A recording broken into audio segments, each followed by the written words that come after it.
तर काय म्हणता मंडळी, गुड मॉर्निंग. आज आहे first day of infinity days in office आणि आज होता सोमवार. त्यामुळे आपण पकडली सकाळची 7:15ची पेंडिवा लोकल, जी लॉजिकली पनवेलला 7:30ला पोचणं अपेक्षित आहे. परंतु या पनोती स्टेशनमुळे आज देखील ती लेट झाली आणि 7:43ची ठाणा ट्रेन थोडक्यासाठी हुकली. म्हणून तारेवरची कसरत करत म्हणजेच वडाळा ट्रेन पकडून नेरूळला उतरून 8:21ची ठाणा ट्रेन आपण पकडली. पण आज घणसोलीला न उतरता आपण उतरलो रबाळ्याला, कारण आज होता स्पेशल डे. रबाळ्याला उतरून आपण पकडली कंपनीची शटल बस आणि डेस्कवर न जाता सर्वात पहिले आपण गेलो श्रीकृष्णाच्या मंदिराकडे, कारण आज होतं श्रीकृष्ण जन्माष्टमी. श्रीकृष्णांचं दर्शन घेऊन दिवसाची केली सुरुवात. तेवढ्यात वाजले होते 9:30. म्हणून थोडंसं काम केलं.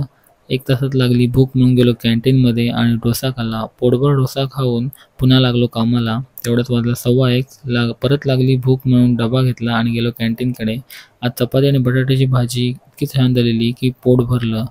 भरलेलं पोट जिरवण्यासाठी म्हणून पुन्हा काम न करता गेलो पॅन्ट्रीमध्ये आणि कॅरम खेळलो. कॅरममध्ये मजबूत हारलो.